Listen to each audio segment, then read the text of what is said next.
Hello दोस्तों, स्वागत है आपका हिंदी साहित्य विद शबनम में। फिर हम आदिकाल के प्रश्नों की इस सीरीज़ को आगे बढ़ाते हैं। तो चलिए शुरू करते हैं।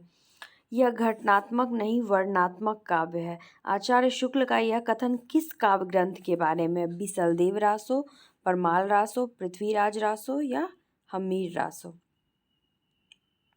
यह घटनात्मक काव्य नहीं है, यह वर्णनात्मक काव्य है। आचार्य शुक्ल का यह कथन बिसलदेव रासो के बारे में है। ललित विग्रह राज नाटक किनके द्वारा रचित है तथा यह किस भाषा में है?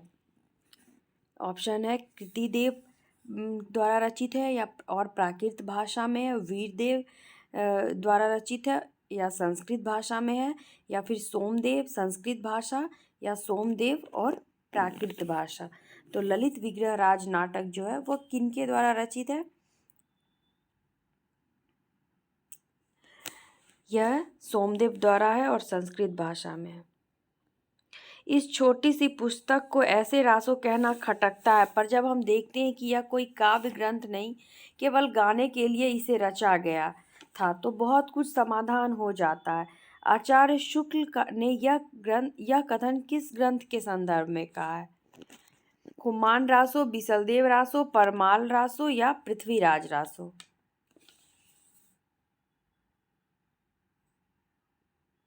तो यह कथन बिसलदेव रासो के बारे में कहा है। शिव सिंह सरोज के कथनानुसार एक अज्ञात नाम भाट ने कौन सा काव्य ग्रंथ लिखा है? बिसलदेव रासो, खुमान रासो, पृथ्वीराज रासो या परमाल रासो? शिव सिंह सरोज के कथनानुसार एक अज्ञात नाम भाट ने खुमान रासो लिखा है। वैसे तो हम जानते हैं कि खुमान रासो किनके द्वारा लिखा गया है? दलपति विजय के द्वारा, लेकिन शिव सिंह सरोज के कथनानुसार एक अज्ञात नाम भाट ने खुमान रासो नामक काव्य ग्रंथ लिखा था, जिसमें श्री रामचंद्र से लेकर खुमान तक के युद्धों का वर्णन था। यह आचार्य शुक्ल की पुस्तक में खुमान रासो के वर्णन में बताया गया है।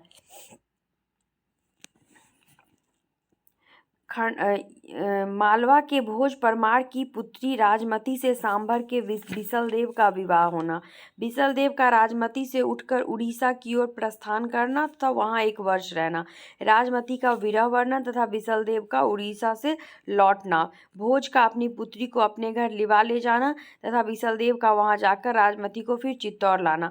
बिसलदेव के रासों के बारे में कौन से कथन सत्य? खंड 1, खंड 2 या फिर 1, 2, 3 या फिर 1, 2, 3, 4?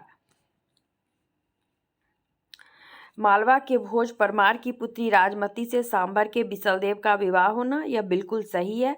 बिसलदेव का फिर राजमती से रूठकर उड़ीसा की ओर प्रस्थान करना तथा वहां एक वर्ष रहना यह भी बिल्कुल सही है। राजमती का विरह वर्णन तथा बिसलदेव का उड़ीसा से लौटना यह भी सही है।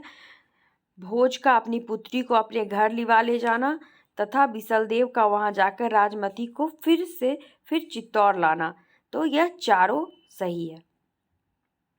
भाषा की परीक्षा करके देखते हैं तो वह साहित्यिक नहीं राजस्थानी है। यह कथन किस रासो ग्रंथ की भाषा के संदर्भ में है?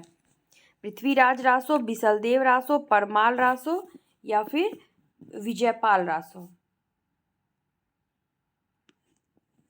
यह बिसलदेव रासो के बारे में आचार्य शुक्ल का कथन है। उपर्युक्त विवेचनों के अनुसार यह पुस्तक ना तो वस्तु के विचार से और ना भाषा के विचार से अपने असली और मूल रूप में कही जा सकती है। राय बहादुर पंडित गौरी शंकर हीरानंद ओझा ने इसे हम्मीर के समय की रचना कहा। यह किस रचना के बारे में यह कथन है? आचार्य शुक्ल का यह कथन किस पुस्तक के बारे में है कि यह पुस्तक ना तो वस्तु के विचार से ना भाषा के विचार से अपने असली और मूल रूप में कही जा सकती है, तथा गौरी शंकर हीरानंद ओझा ने इसे हम्मीर के समय की रचना कहा है।